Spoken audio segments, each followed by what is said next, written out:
Hello, today we're going to start Chapter 2. Chapter 2 has a focus on polynomial and radical or rational functions, all of the three. So polynomial, radical, and rational functions. We looked at those parent functions of all the things I've just mentioned except for polynomial. That's not really a parent function. But today we're going to specifically look at what's a power and a radical function. All right, so over in the vocabulary, a power function is something that's one term. It's one term function, and it'll always have some type of power. So 2x to the fifth is a power function. All right, another one might be 3x to the negative third. That would be another one. A monomial function just simply means one term as well, but it doesn't have to have a power. Okay, so those up above are also monomial functions, but this could also just simply be 3, something without a power. A radical is anything with a root. Anything with a root. So, example, a third root of x squared. That's a radical function. An extraneous solution, you should just think of that word extraneous as being kind of like a fake solution. All right, so you solve the problem, you get a solution, but when you plug it back in and check it, it doesn't actually work. So that'd be the extraneous. It's like a fake solution. So some things when we graph these, I want you to know. If the power is even, it always reflects. We've learned this, that even powers develop like a parabola. X squared, x to the fourth. If it were negative out front, it would obviously go down.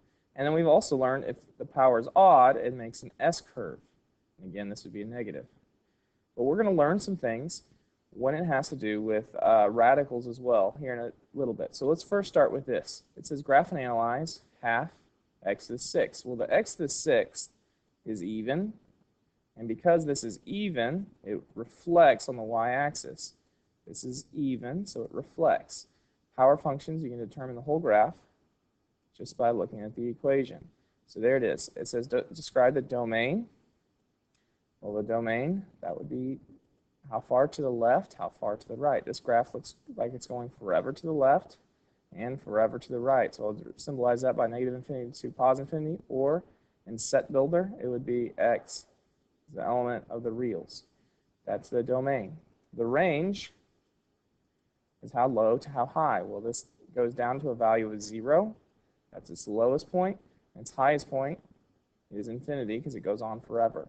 And again, we could write that as saying that 0 is less than or equal to y. The equal parts because of the bracket. Intercepts. Well, we have a y-intercept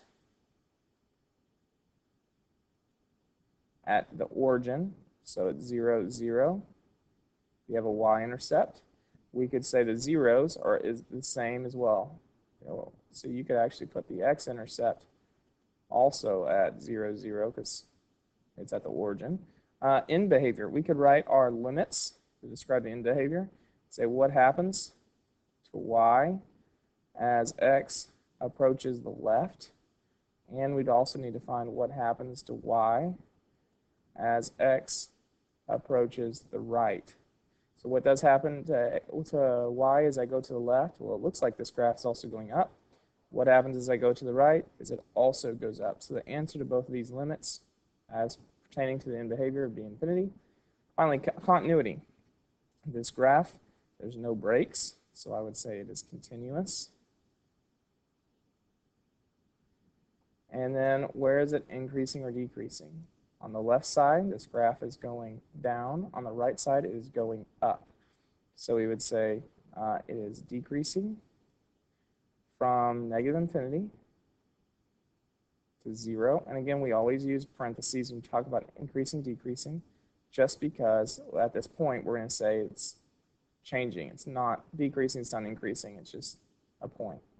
So it's decreasing from there to there. It's increasing from 0 to infinity. All right, so that would be that graph. Here's another one. We'll go a little bit quicker this time.